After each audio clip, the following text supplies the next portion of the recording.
rest of the games. For them, they've just got to try and make something happen in the end game, more so, as you said.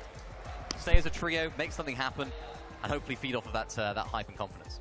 Maybe that's a VR and getting rallied by like the crowd, right? Like having them to push you over the line to kind of start to build that momentum. But I like what you called out, the sooner the better, right? And it's not even just them, it's everyone, right? These little strategies with only 5 games. Guys, it's only 5 games. If we're going to try and pull out some kind of strategy, if we're going to try and swap our drop spot to land on someone else, it has to happen now, right? Like if we're not in this top 10, we got to get ourselves in there. I mean, the best time to do it would have been last game, but the best time is now, right? This is the time to switch things up. I think this is an important moment for the teams, right? They've had a little feel as to what the lobby's looking like, well, what teams are doing around them, which is so crucial in the Surge meta. So now they can really make those adaptations. It's all well and good looking back at the games from yesterday. It's a completely different day. Everyone's doing different things. Yeah, and I'll touch on a last couple of few points here from that game specifically, right? We even saw Venno. He was kind of up on the high ground. He was kind of, you know, tutoring with the idea that he could maybe take it from like 8th zone on some kind of build up for it and actually end up like fighting for it or trying to defend it. But hey, listen, they were kind of thinking about it.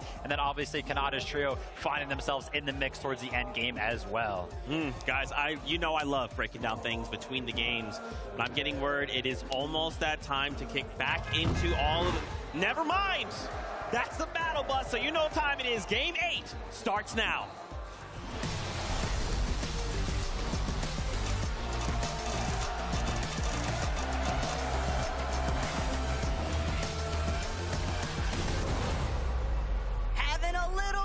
Too much fun with it, but you know there's so much fun to go around. We just couldn't keep it all to ourselves, Jacob.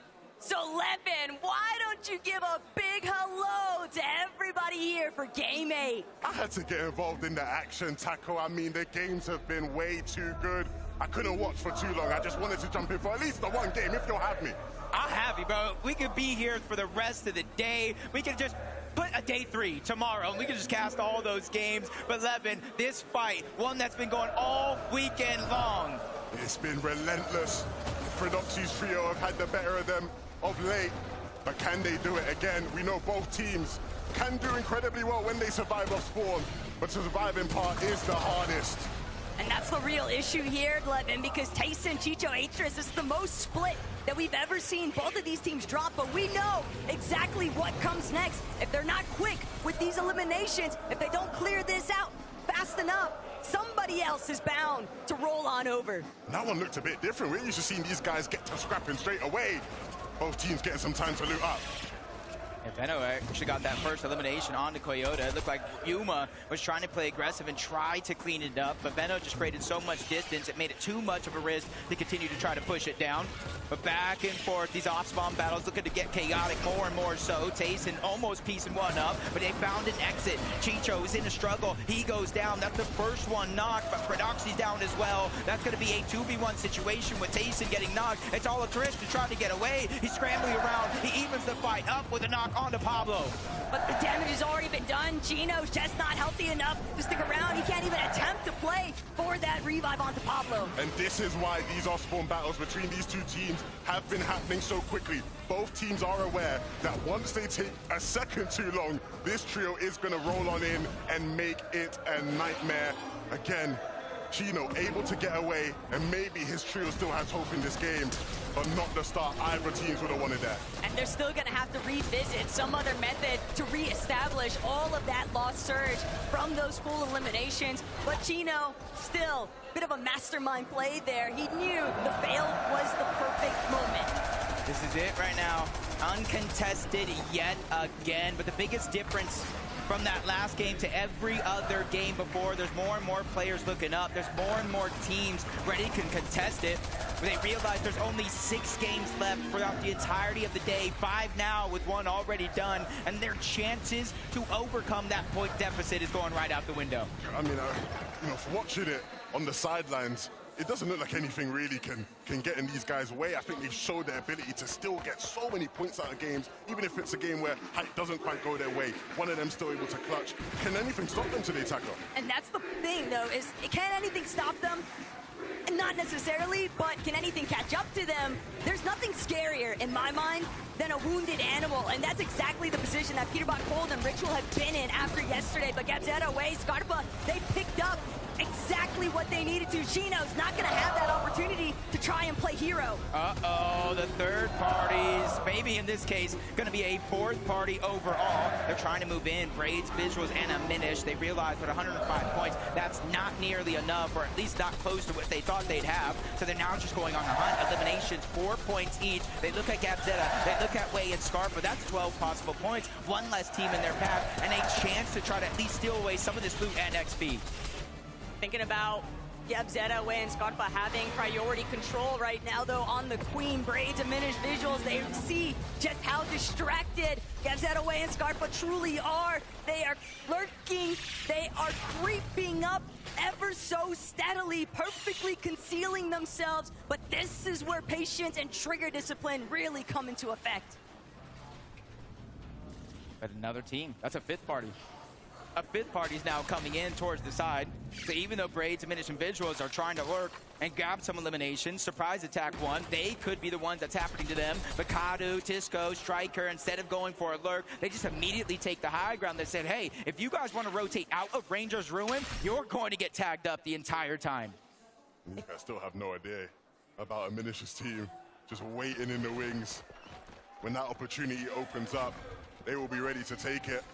But which team is going to play their hand first? Who will make that first move and knock the domino over? Vamos, mi gente, dejen su verdadero like, apoyen su creador favorito. Just a little bit of a stare down currently. Gadu, Tisco, Striker.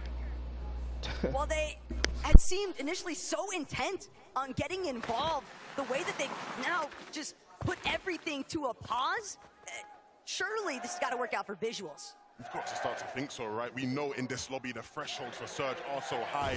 Time is such a valuable currency. The more time you spend doing nothing, the less time to have to get Surge later on. Someone has to do something quickly, and I think they're starting to realize that. Oh, but yeah, I think everybody's realizing things aren't pushing. They're not happening as quick as they should. The third parties don't got their opportunity to lurk for elimination. So Striker, Kadu, Tisco, they're going to be the first ones rotating on out. But Arc School and Salco, look, instead of going towards the south, typically they were fighting that team. Kadu and his entire trio. This time they're pushing up towards the north. Vortex, Goofy, and Mountain are going to be in their line of sight. School missing a crucial shot. They are in the zone, so every second is just more damage being ticked off. Salco's going to be the first one dropped, though. NA West is now in danger. Arc, he was doing so much to carry his team yesterday, but School not going to have that opportunity. Vortex, Goofy, and Mountain defend their current hold, but it's also making you wonder what happens to Queasy now that they've been interrupted.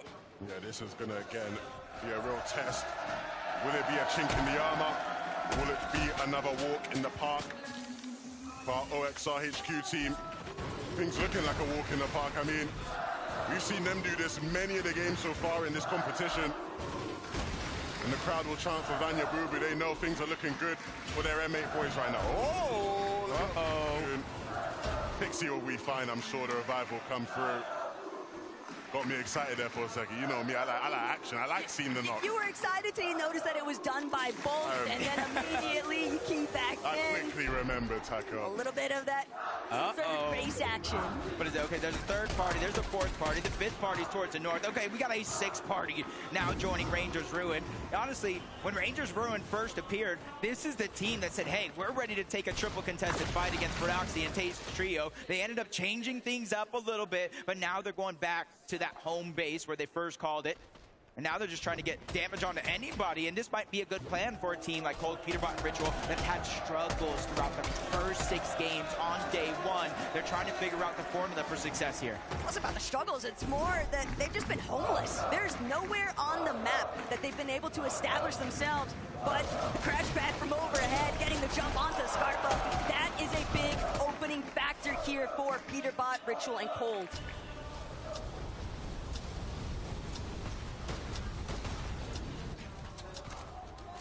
Clicks the Amzo hits, business as usual.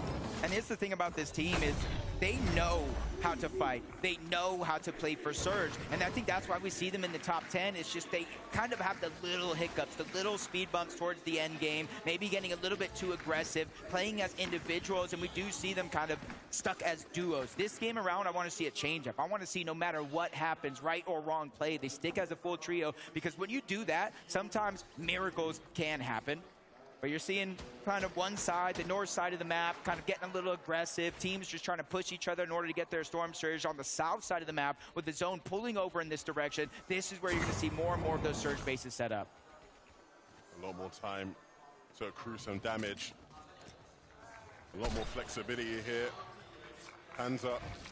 Big weekend for him. And he's delivering so far. He's with two experienced LAN players. But he's shown that he can hold his own. Seti isn't a fan favorite. The crowd aren't loving Seti, but Seti is used to not being the favorite. He's used to people doubting him. And so he won't let that bother him too much.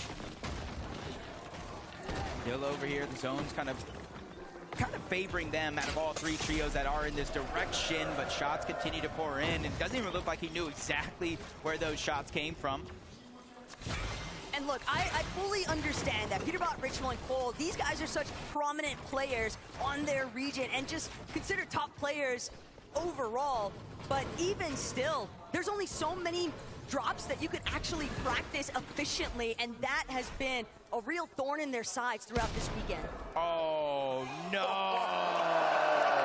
The classic! They dropped down the Surge base, and with that ball damage, that's easy Surge for them. It's raining loot, and a chance for them to come back. That is so sweet. Not for paper. Victor, epic whale. But one team's slip up, a little bit caught lacking. That's exactly what the adaptations you have to kind of anticipate heading into a day 2 format. It's on the feed. Gagers going from that to getting another knock around the map. Canada bolts, rapid. They haven't had to move far from their actual initial drop spot. You see them saving the slurp truck down below for those extra heals. Seeing Rapid just kind of eye out the land right now. He is the IGL for the team, just trying to figure out where players are currently at, deep into the zone, and where they need to start to rotate to, so they have the least congestion. And in the background, Queasy, Swizzy, Merstache, that's a team that you gotta think that Canada just spotted out. And you know what they're looking for, Taco Levin. They're looking for that bunker. They want it, but are they going to actually be able to grab it with Canada, Bolts, and Rapid so close by? Be hard pressed to believe that Canada would let that one go for free. Same case scenario for his teammates, but Pix team is Darm. They've just been playing their own methods, and it's worked out heavily for them. A team with such little experience, but you could never tell from watching them in the lobby. Set game plan, set structure, and excellent execution. The young Poles continue to make their mark on this lobby, but there is still plenty to do. Acorn and Aegis have plenty to do here. Foyo gonna have to be picked up. Somewhere along the way, they might be able to find him, but if they aren't able to bring him back, it's basically an uphill battle for Acorn and Aegis. Merstache, Swizzy, and Queasy, though, they're still able to make their way towards the bunker. So Canada, Rapid Bolts, probably thinking better, not really willing to get caught up in this instance, but maybe they choose to wait outside. Maybe it's somebody else entirely that might be looking to shut Queasy down. There's very few teams, Levin, that can even access this vault this early on in the game. So even there, they're not that close to another. They have to rotate towards that OXR HQ. They have to rotate towards the south. So for Vanya and Marius and Pixie, they're going to be able to kind of see Merstache, Swizzy, and Quizzy. If they memorize their outfits throughout the course of the game, they're definitely going to get that 100% confirmation and a chance to take them down if they're going to take it. Yeah, absolutely. You know, that's something Vanya will keep track of. So we'll see if that ends up leading to a clash between the two teams. It's something Vanya predicted would happen. He said he wants to play for height today. We'll see if he's a man of his word. For reason, Chap and Mr. Savage, they've done incredibly well at times throughout this competition, but speaking to Mr. Savage yesterday, he said, hey, I feel like we can do even better. We got another gear to go up. Yeah, multiple games yesterday inside of the top 6. Can you imagine going from, hey, I'm done with Fortnite, to a chance to win even more money, continue to build your legacy? And for someone like Chap, he's a youngin'. You know what I mean? He's still earning his stride, earning his respect, and he's doing it in such a good fashion. Their road through Major 3 to get that qualification spot and then showing up big in day 1. And now they got to lurk onto Sphinx, Muzz, and Shadow, waiting for the countdown. 3, 2, 1, Sphinx goes down. Reason, Chap, Savage, they're ready to start this fight. That's going to get cleaned up with ease, but instead of running away, they realize with a 3v2, it's now or never. They need the points if they want to climb that leaderboard. Reason, Chap, and Savage, they're trying to be as quick as possible. They don't want to allow the opportunity for Muzz or Shadow to escape, but they're just not fast enough. Chap, Reason, Mr. Savage, they're gonna have to be content with the body loot off of Sphinx alone. But Chap's still seeing if he can try and pull out a little bit more here. Good tag into Shadow's HP bar. They've got Muzz a little bit cornered, but Chap, Reason, Mr. Savage, this is all that they want. They're stuck just outside edge of zone, and they know if they clear out Muzz and Shadow, they're gonna have free rotation path with nobody left behind them. See Reason, his instincts are to make plays happen. You don't want to be too ambitious, don't want to give them any room to put your team in a bad situation. Mr. Savage taking a big chunk of damage, and that will slow things down just a moment. And again, they did well to get the first. Of course, they want even more out of this. They know these guys are going to be weak. These guys are going to be on the back foot. So they'll continue to pressure, but let's not make any mistakes here, boys. Yeah, they're out of zone. They're kind of thinking not too many teams even hear the noise, but get Zed away and Scarf, but they definitely do, and they're moving in. But Muzz goes down. Chap trying to finish this fight, and they do so. Savage takes down Shadow, but the third party is now making it hard for them to survive. That's the way to do it. You saw Savage, Chap, both shotguns in hand, playing together, taking advantage of the man advantage, and now that puts them in a much more favorable position. Well played from Chap, Savage, and Reason. Not the same story, though, for Clicks. Visuals Brazen and diminished since it didn't work out at Rangers Ruin. They're going to have to find that surge elsewhere. And unfortunately, it's only Clicks, last man standing from his team and just being absolutely battered. There's no way he's going to be able to withstand the pressure of Braids. Visuals diminished, coming out on top.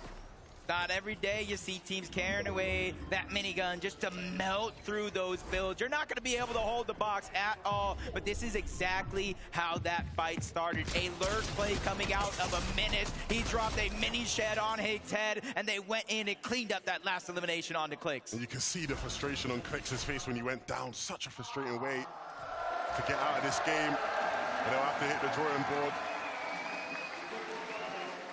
Malabuko walks being all it takes is a quick pan over, and M8 is going to send a surging roar through this arena. That has got to be such an amazing feeling, but saw a glimpse of Mustache just now, and this could be trouble brewing for both of these teams. Yeah, and you know, Tackle, you'll know better than anyone else commentating over this trio this year.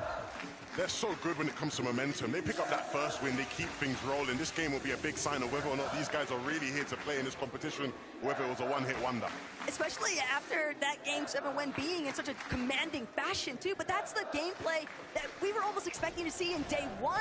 But as long as they manage to capture that kind of performance in this secondary day, there might not be a point amplifier, but there's still plenty of opportunity to catch up on some positioning in the leaderboard. Yeah, I'm always saying you got to leave no regrets behind when you play on such a big stage like this with a huge life-changing amount of money. And I think yesterday some teams may have played just a little bit too safe compared to how they played during the majors to qualify for this global championship. Being able to go back last night, VOD review, and really figure out what was going wrong. You're seeing a more aggressive pace coming out from some of these teams. Not exactly every step of the way, but when they get a key knock, when they get some good damage, they're now starting to play more and more aggressive, and most importantly so, more and more teams, just like Poyo, Agers, and Acorn that we see here, are willing to contest that high ground in the later portions of this game. Gentlemates will certainly be happy to see Pollo back up and in the running, but you have to wonder, Levin, what does their surge actually look like? They seemed a bit desperate there, trying to find some additional surge trades with Agers, Acorn, and Pollo, but it's the backdrop pressure. iDrop catching Acorn completely off guard, but there's such a direct path that they have to take into zone. They can't sit outside any longer, and it's just making them too prone to being picked off in the process. Yeah, this is going to be a tough game to fight your way back into. So many of our teams here just set up so well. Everything looking incredibly cozy for Dimash and Picks right now. And they'll continue to pressure some of the teams looking to make their way on into that safe zone.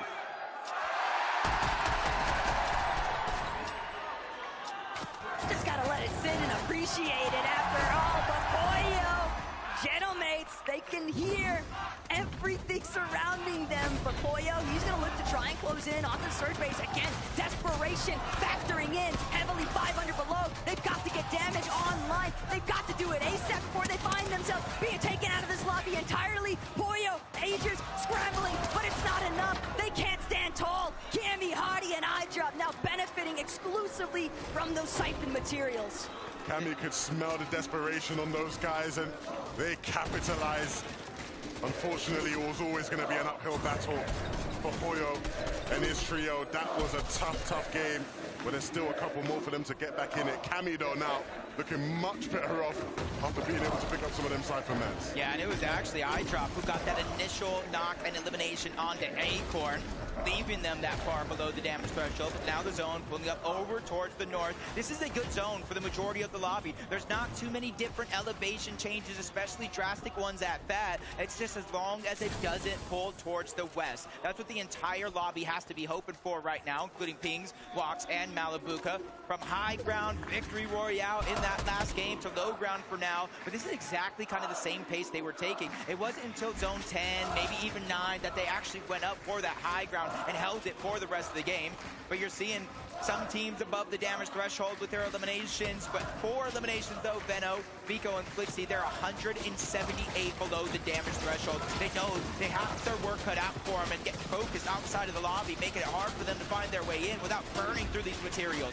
They've at least got an ample amount of mats though, so they're not too pressed just yet, but they're gonna have to start to kick things into overdrive because Vico, Flixie, Veno, they're still sitting underneath that damage threshold. They've got Oceana directly next to them. This is the first fight they can find. This is the first fight they're gonna take, and Anon immediately beamed, thrown back. That's all the damage that they needed, just barely pushing them above the threshold line. Those are the fights that they strive for. Those are the fights that they are so effective in.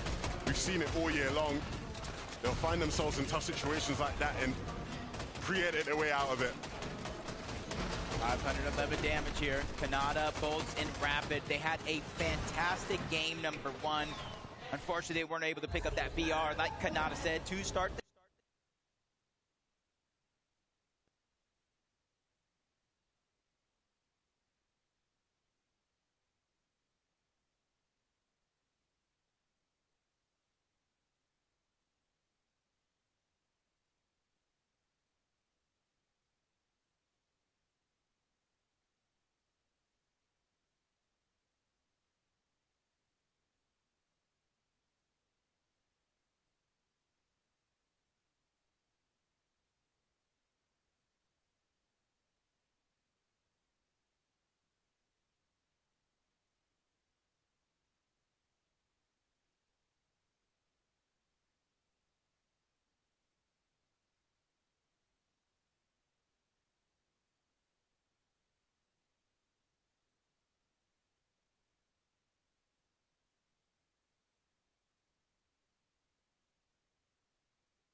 but at least he knows where he stands. But they were just constantly teeter-tottering for far too long on that surge threshold. Mr. Savage in a very similar position. He's just trying to get out of the low ground, but he won't get the chance. Chap directly after him, and that's going to be a little bit of open ground now for somebody else to try and roll through in this ultimate lower layer. But still, Swizzy, Mustache, Queasy, they are plotting for that height take. Yeah, it's never a good sign when you see a team fighting on zone transition. You want to be ready to rotate.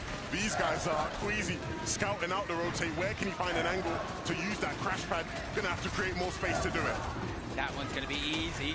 Gets to the other side with ease. He's not even distracted by the other players in his path. He knows, get to the front side of zone, control the pace, control the tempo, worry about it later. And there's very few players next to him on that side. Cammy, iDrop, Hottie going to be one of them. But on the high ground, there's not been very many teams that can contest them. Pixie, Marius, Vanya, this could be their chance to get that VR. And they get another elimination on the pump. Can they clean it up, though?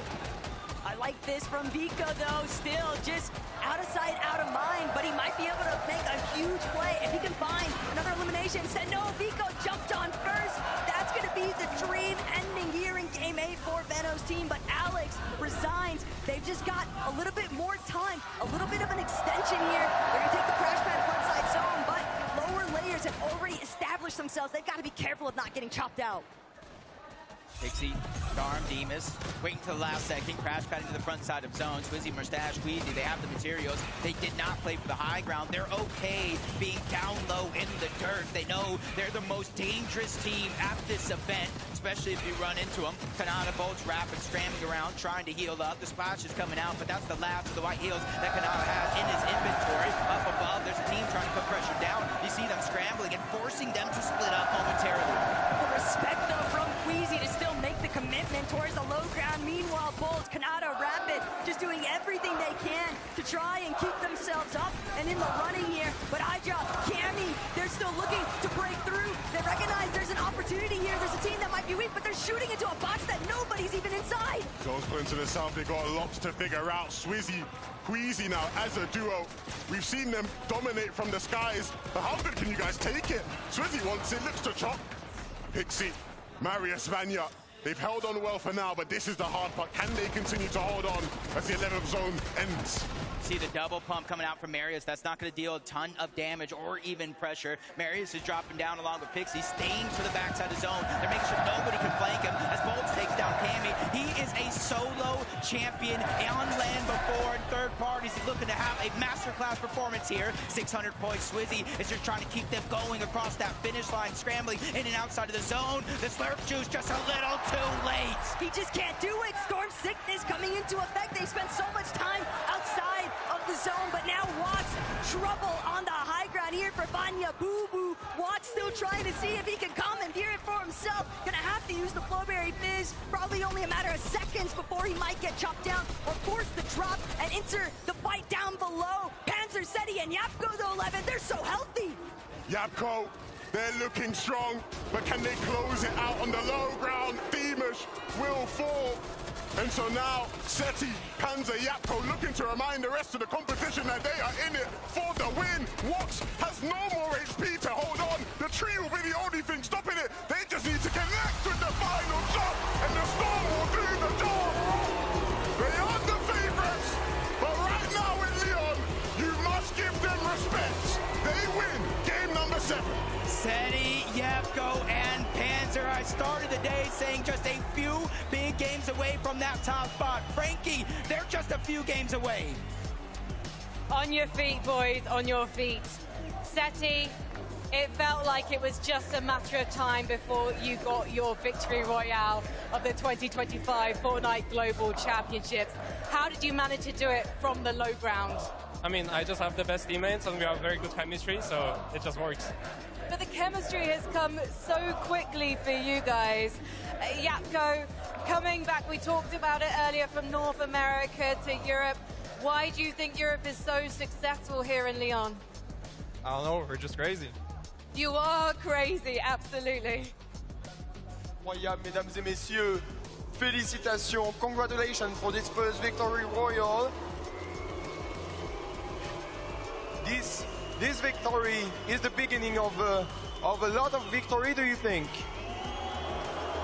Do you think you will have more victory now that you started? Yeah, I think so. So, How will you manage to have more victories now and to keep going on this? I mean, we've just maybe found the secret right now, so we're just gonna keep trying the same thing and gonna see how it works. Seti, I think you're enjoying this crowd. Yeah, I love them. It's like a love-hate relationship, no? Well, I think I'm going to leave you to enjoy them a little more because we need to take a break. We'll be back with game number 9.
Welcome back to the Fortnite Global Championship. Oh man, we've seen it. It happened. Seti gets a victory royale in LAN. Unfortunately, the crowd, they boot Seti. They don't know him. They don't respect him like that, and they probably should.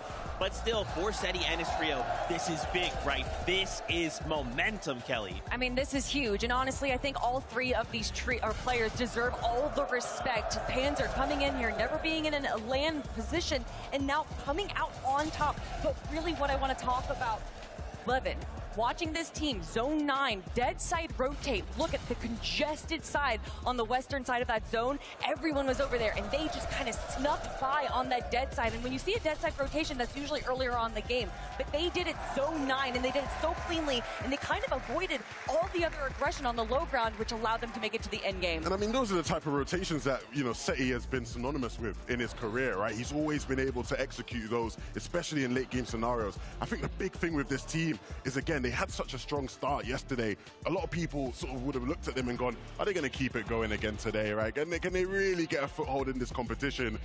Seti showing right here, he's here to stay. He won't let that crowd affect him. And that's going to be a big game for them in the standings. You see them now securing a position in 3rd place. Man, they are moving up, dude. But, guys, look.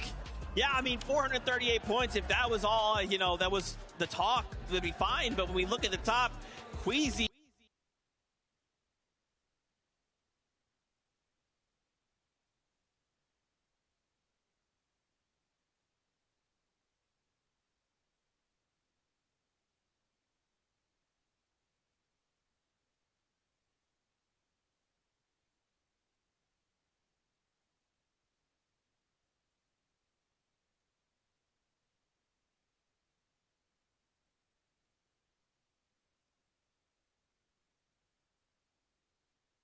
that metal. They're able to take these early engagements and they just use their metal builds because they know in the bunker they're going to be able to replenish all of that and even in a surplus, and then they rotate over. This was the first time though that I really saw them kind of controlling the front low ground of zone, and even in that position when they didn't have what they needed for high ground, you see them, they're still peeking up, they're still looking at high ground, potentially as a duo to steal it.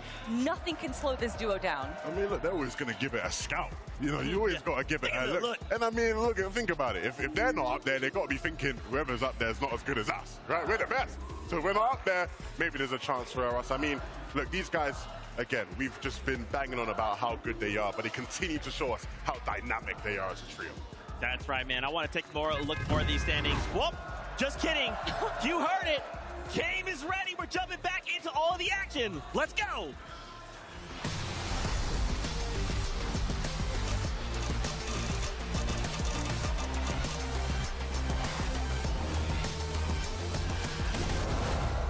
Just when it looked like teams would get a chance to catch up, they have another phenomenal game. Even without wins, it's looking like teams aren't able to slow down the masterclass performance of Queasy, Swizzy, and Merstache. It's almost going to take somebody or a full trio or more to take matters into their own hands. We've still seen a little bit more of a stumble, though, from Queasy's trio in terms of managing those end-game instances, and Storm Sickness has definitely played a heavy part into how they're able to manage some of these moving zones. But right now, we got to worry about what's happening with Prodoxy. Tayson, Atris is going to be the first one knocked. Prodoxy knows, though, he can't afford to let up the pressure anytime soon, but he can't get close either. He doesn't have a shotgun. He's only got this hammer assault rifle to work with. Pablo, Chino, Prodoxy, though, because of that initial knock and elimination, they're going to have the advantage here. Pablo can't get overhead. Tayson and Chicho are scrambling. Chicho with an excellent shot, delivering straight damage towards Pablo, but it's only Tayson left to try and fend for himself, and the swarm is coming after him, everything crumbling at his feet. 3v1 situation. Almost even more than that with the bugs taking him down as well. Tayson's gonna fall, and another off-spawn victory for Fordoxy, Chino, and Pablo. We talked about this being the team right here that will try to win it all and take matters into their own hands. But the drop spot roulette is not just for one team. Veno, Flixie, and Vico, they've had enough of Canyons crossing. They go toward the north side of the map. Balor, Adapter, Mansoor, they're the ones now getting surprise contested. The issue for Veno, Vico, and Flixie as they find that last elimination onto the Lord is that they know it's just not worth dealing with the delays of being contested at Canyons crossing. They'd rather stake their bets elsewhere, and I like the idea to pivot. They have a very realistic chance of taking over the top three if they're able to actually play through their own strategies. But Pixie, Marius, and Banya, every time they're on the screen, you almost anticipate that the Banya boo-boo's gonna follow shortly after. Marius, just what a supportive teammate, tossing medkits their way, making sure that everybody has ample white heals to play tag off Surge. Yeah, essentially consolidating all of those extra heals into one spot. Flixie, Amzo, Higgs, and Even though Supernova Academy uncontested, they're sticking to the plan. They practice up until this point. They land over towards those RVs. They get some chests. But most importantly, it's how quick and fast you can kind of max out your brick material. And then they go right back on over to Supernova, where this time it's a little bit of a hot drop. Extra loot over there, but Epic, Paper, Victor V, that just wasn't a one-game wonder. They're going again at Cammy and iDrop. Hadi's already out, and that gives them a huge advantage. A momentum shift, confidence at an all-time high, as Victor V looking to go toe-to-toe with Cammy there on the other side, fighting for pieces, knowing he has his teammates behind him. He's ready to go all in. Ever since Victor V was able to shut down Peterbot in the first lobby yesterday, Jacob, it seems like he's been playing with an all-new level of confidence, and that's the most lethal kind of confidence a player could possibly have. Victor V still looking to close in onto Cammy and iDrop, barreling at the walls here, and Paper directly underneath. It's a lot of pressure, and there's nowhere to run. That is until Pump possibly decides to enter the exchange directly overhead. Victor V closes off the back wall, though, but he's scrambling. The fragger is down. It's all up to Epic Whale and Paper to recover this. The aggressive nature coming out of Pump. He's the one that locks in and gets a lot of the damage and eliminations. He was the one that won Major 3, forcing that spot to roll down to Victor V, Epic, and Paper. But at least two of them are still alive. The IGL, the 6-time FNCS champion. And with iDrop, Hadi, and Cammy rotating out of this, they have a chance here. It might not be a massive one, but a chance to survive, get Victor V back into the game. But you can see on the minimap, the zone is kind of telling. It might kind of center up this game instead of leaning one side to the next, but it's all about that north or south pole where these teams are going to have to rotate quicker than ever. Different scenes for Gina, for Doxy, and Pablo. Ever since they won that initial battle at Rangers Ruin, had full control of the swarm. Now they're getting the priority access and double the trouble. Gonna enter the conversation. I feel like that was best case scenario in terms of exotics, considering their playstyle. Yeah, Slapberry Fizz could be good, extra heals. Yeah, a Wrecker Revolver, the exotic could be good. But the way these guys fight, two different one-pump shotguns could possibly change the game, especially since they ended yesterday with a win and 19 eliminations. They're trying to channel that. Arc continues to take the fight towards the north side of the map. Goofy, Vortex, and Mountain, they're the ones they had enough of throughout the day. And Arc, yeah, they're scrappy, and that's the big thing here, is that Arc South of School, they realize Vortex, Mountain, and Goofy are just farming Surge off of Queasy from a distance. So we're gonna take the battle to them. We don't wanna waste any more time as issues continue to pile up elsewhere. Epic Whale might have just met his demise at the hands of Cold. So tells me that Peterbot, Cold, and Ritual, they're still on the move. They're still looking at third party, any instances they can get their hands on. But Southco, Arc School, first they've got to deal with Oceania. And the longer this draws out, Jacob, the worse it is for both of them. Yeah, when they won their major championship in Major 2, it was through aggression. It was through running down teams, forcing them back to the lobby, whether they liked it or not. They're trying to channel that here, but it's just not that easy because every one of these teams, regardless of the region, are one of the best teams in the world, which is how they qualified to this stage. Goofy, Vortex, and Mountain, they're just not going to roll over. They're going to fight with every fiber of their being. The Vortex takes a good shot. Shield goes out the window. Arc continues the pressure on that other side. Salco's there to back him up. Goofy just kind of gets tricked a little bit. Damage continues to pour in. Salco and Arc are feeling more and more confident with each second passes in this fight. But Arc might have bit off just a little bit more than he could chew. 40 HP are left is all he has left. A little bit of over-aggression possibly spilling through there from Arc, and that's going to give Mountain, Goofy, and Vortex much more priority inside of the box fight, but teams are continuing to collapse around the map. Pico, Veno, Flixie also looking to establish a little bit of a surge strategy. It comes as no real surprise that some teams are still looking to just trade knocks from their surge-based positions, but again, when teams are caught up in these close encounters, they don't have any other choice but to fight their way through, and that's exactly what School, Arc, and Salco are looking for, but they need to have commitment. Vortex, Mountain, and Goofy just continue to delay. It is a worst-case scenario for both of these teams. From the off-spawn fight, taking down Tayson, they're now putting their aggression on Agers, Acorn, and Pollo. They got that first elimination already on the IGL, leaving Agers and Pollo on the back foot. And it's not only that team they have to worry about. If you look at the minimap, the north, the south, even the east has third-party potential written all over it. Pollo's taking a lot of that pressure, and this is exactly what I warned you about. When you have that one-pump potential, they're immediately going to put it to use. Down goes Pollo. Doxy, Pablo, and Chino are looking to take over Game 9. It's less about the one-pump potential for me, Jacob. It's more if you see Doxy, Pablo, and Chino win that off-spawn as quickly as they did, you never know where they're going to come from. These guys are experts at executing the roam strategy and finding their surge through sheer elimination, firepower, and Agers left to fall back to Demon's debris. But this is like starting from square one. 2 builds. We can see a little bit of where things went south here. Checking back in with Doxy, finding that initial knock, leading into the elimination onto Pollo. It's just disastrous right now for Acorn. Not just them, though. No Savage. He was knocked. Chaps are trying to get back into it, but he's going to fall as well. Him and Reason just go down to Snowy and Saad. Ryu, he was eliminated early on, but they have to watch out. The third party's now looking to crash. They know, they heard it. That's Reed Cooper and Curly trying to make up for lost time.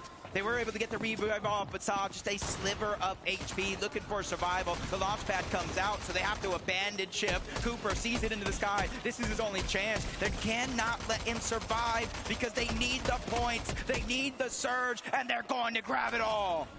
Curly and Cooper, just the perfect tag team to nail those players. The moment that they try to escape, third parties are just so vicious, and it's crazy to think, Jacob, at how much action has really taken place inside of the storm. Oh no, I saw what happened in the feed, but now we get to see it here. Blixie down. Vico's trying to fight back. He gets the elimination onto Tay-Tay. Rido's essentially going to be by himself, and you see him lurking around. Venno just runs into the brick wall. Rido is there. Oh my God! Back to back! I'm speechless. I can't believe we just witnessed that.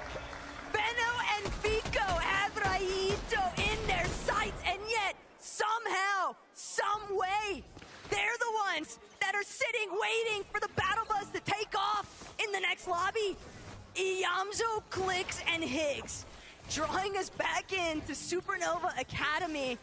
But Jacob, this is preposterous what is taking place. I feel like all three majors was kind of like leaning towards one thing. A lot of these towers, the surge, the trading shots, but when you come to the global championship and things don't work out, you have to adapt, and you're really seeing a lot of these teams adapting at its finest. Marius Vanya, Pixie from the OXR HQ. This is exactly what you were talking about, consolidating the heals early on in the game, 3 med kits in the inventory, extra med miss. So now, even though they have to rotate on out, they're as healthy as can be. The Flowberry Fizz and that launch pad means they can cover almost 1,000 meters across the map before they have to land. It's all about just trying to stay out of that render distance. They don't want to be scouted out as they're soaring in off these rotations. But Pix, Darm, Demas just continue to impress. You would never believe that this is their first ever LAN experience. They have played with so much confidence throughout the entirety of this weekend. It almost feels inevitable before they find their victory royale. See, Darm clutched 60 points as a solo, the most of any other player. Taco, we have 8-time champions. We have 7-time champions. We have 6-time champions. We have some of the best players in the world, but it's Darm, the new kid on the block, that's really putting on a show here for his team. If they can continue this pressure, you know, I think that something can happen here when the score is over at the end of the day. Only time will tell. Anon, Resign, and Alex, they haven't moved away from their drop spot too yet. The zone has kind of helped them out, but now they're going to get a farther pull than they've ever faced so far. And the only big question, seeing nobody else really around them, is how much surge do they have? Now, at least have that rip pod incoming, a little bit more resources, a little bit more utility that they can possibly utilize. But heading towards the top of this mountain range, Anon bound to have spotted out those players a little bit further east from where they're located. So you have to anticipate that there's going to be a team possibly looking to set up a crouch sneak play. You can never be too careful. You got to check every single corner in day 2. Kanata Rapid, Bolts rotating on over, trying to get as close to the center of the zone as possible. Give themselves a little bit of elevation to work with. Not too much. They don't want to be kind of the focus of the lobby overall. Seti, Yapko, Panzer, same thing for them. They already got their mountaintop. Just at the edge of the zone, though. Seti's using that bush to his advantage, not even a full box. If you don't respect the player, you've got to respect the gameplay. Maybe Seti can win over this French audience. Maybe he can be an honorary, nominee for somebody to cheer for here, because they've really been playing lights out this weekend, Jacob.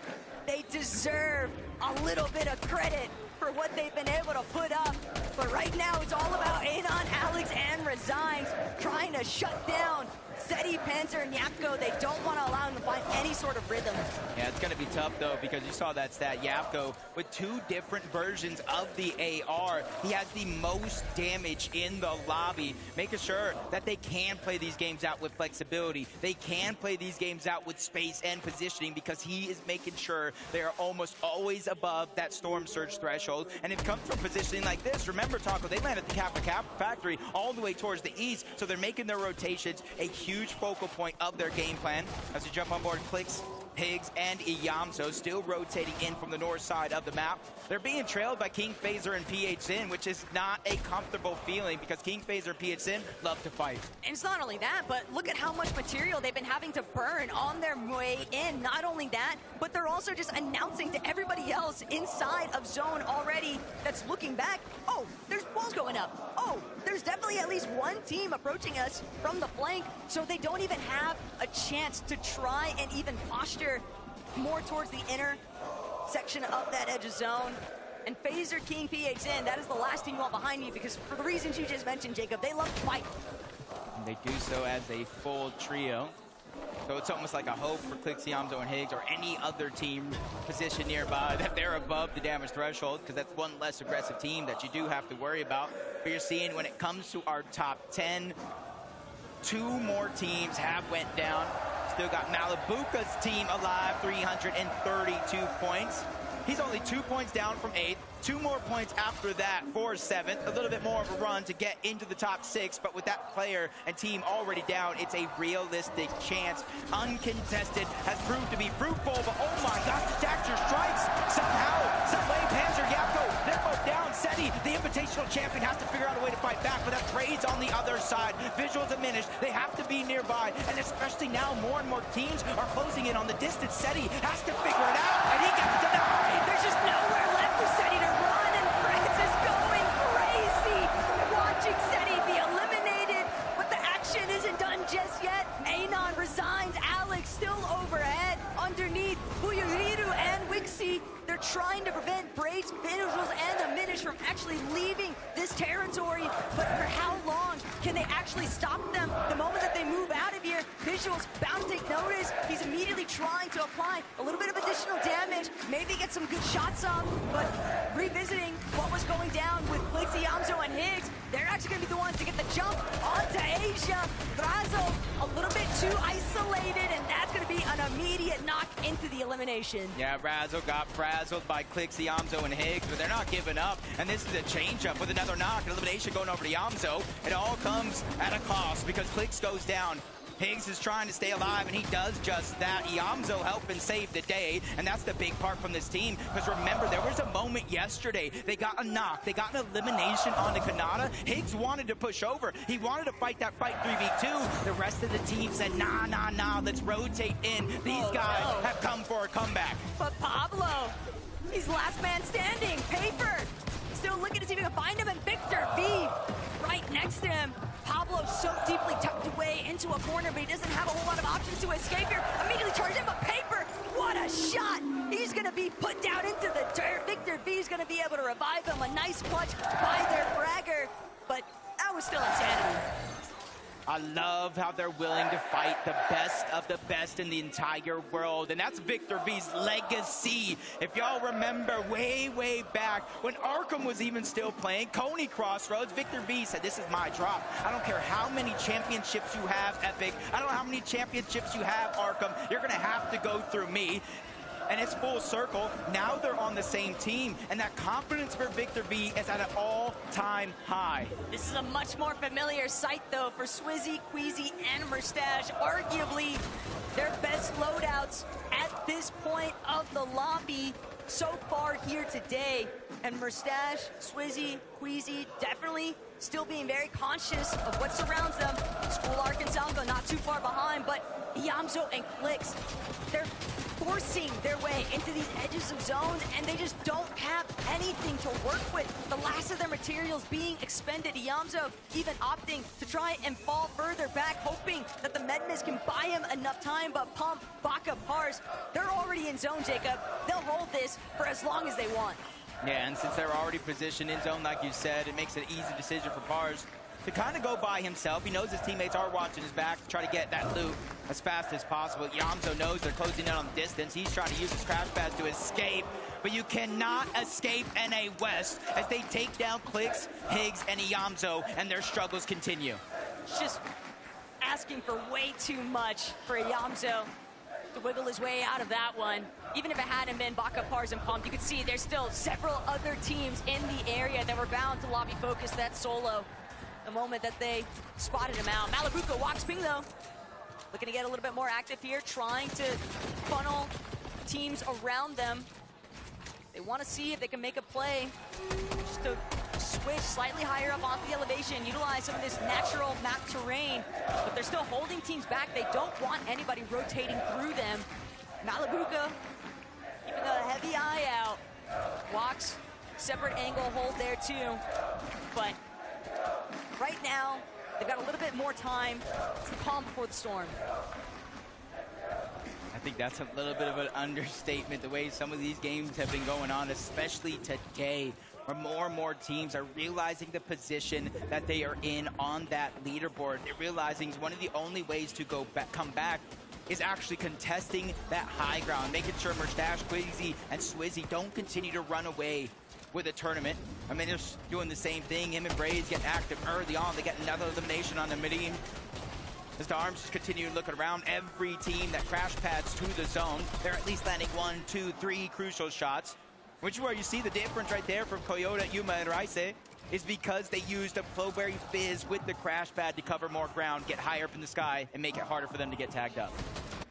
A little bit of a look back into what went down with Brazil. Phaser actually winning out, getting a good knock onto Cooper, and that's going to leave a very difficult entry point for Southfield, Arc, and School. They're not even going to be able to push through, just completely forced back. The interruption so steep, but up on height, Watts, he's been knocked. He never had a chance to close it off. He's going to have to depend on Malabuka to get him back to safety, but they're going to have to forfeit height here, Jacob. Another team bound to try and jump immediately onto them, but Ping, Malabuka, somehow brought back without much of a challenge, and that is actually insanity to witness.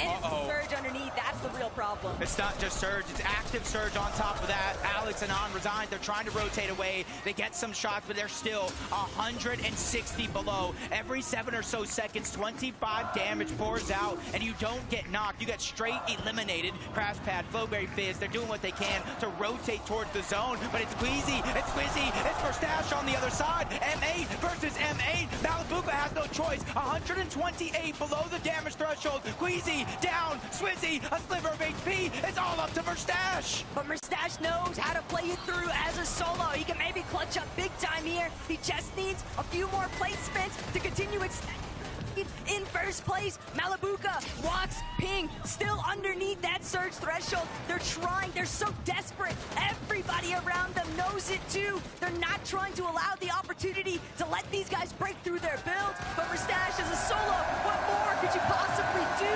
He's still buying points. He just needs players to fall around him. I feel like if anybody could start to make this clutch happen, it's him. They are above the damage threshold, but no Queasy, no Swizzy. They're not in this lobby, and that means a new team is able to claim that high ground. Pixie, Vanya, and Marius Last time we seen them on this high ground, they weren't able to convert. But this is a second chance for them. And this is a big chance because we're still into the top 15. They have no eliminations from Mustache, Swizzy, and Queasy. They only have 2 placements versus placement points. This is how you close the gap. They're certain to have seen what that elimination feed looks like, though, but Demas, Darm, Pix, seeing them control the low ground comes as no real surprise, but they know they've got to keep a hold of that front side. They're immediately going to start making their way towards it, but they still got to be careful. Height overhead. Mustache is a solo. He'll be forced to drop to ultimate low.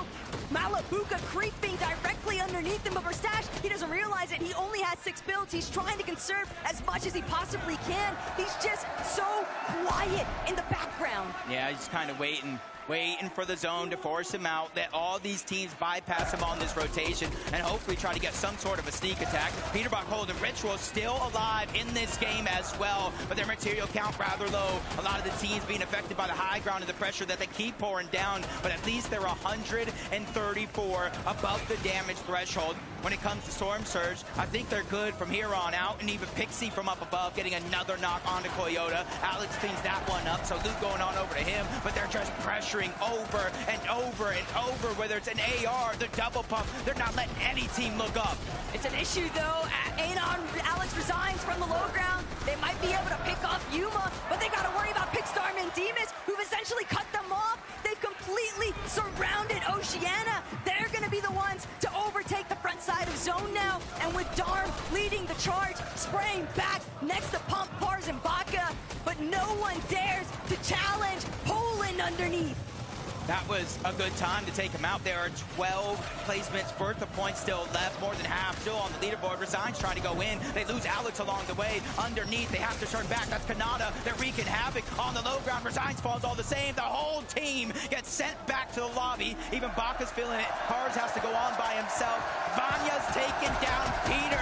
Nobody has had a chance to look up. They're denying opportunity after opportunity. Marius, Pixie, and Vanya could go all the way. Without Acorn or Queasy in the lobby, we knew Height was probably going to default to Vanya instead, but Darm, Demas, Pix, they refuse to give it up. They're still looking to bring this one home. Kanata has a solo, Marius with another elimination, just carrying all of the resources back to his Tarper. Vanya down to his final couple of builds, but thanks to that refresh, a little bit further, he can extend that Height take. Pixie thought he could maybe drop. He's got Marius right next to him. They're causing so much catastrophe, but Pixstar and Demas, that's a fight they might be willing to take. I could count on one hand how many healthy teams are still left in this game. Kanata has no shot. He's trying to get as many placements before he eventually does go down. Vanya, I'm not sure what happened, but he gets knocked. 2 players up on the high ground. Sphinx trying to battle back, but Pixie gets dropped. Marius falls as well. Pixstar and Demas, the underdogs, are looking to take it all because they might be one of the only trios left in this lobby, but I spoke too soon. Darm goes down. They have to get the revive. They're the only team on the low ground in the zone. Sphinx and Shadow, they don't have a chance. They can't push through. They know they need to find a way to break open, but Darm, that's a big shot. That's all that they needed. Phaser, last man standing on Height. Pig still trying to see where's his last player. He's looking to chop out Phaser. Whether or not Phaser can even drop, does he have the Flowberry Fizz? Will he fall before he gets the chance? He was hoping somebody else would deal with Poland, but Pix and Demas, this is it. Gusta Gura reigning through. Pix, Demas, and Darm bring it home. From underdogs to top dogs. And with Queasy, Swizzy, and Mustache going down early, that shoots them straight up that leader.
Do you get scared? Do you feel lost? I can smell fear. I've been there before. But you made it through the storm again. You did it on your own again. Goosebumps in your skin.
Must be quite a high-pressure moment. You were still top of the leaderboard with 81 points, but the games haven't been your strongest of the competition. What's been happening with the high ground? Why haven't you been able to hold on to it? So I think so many people would reviewed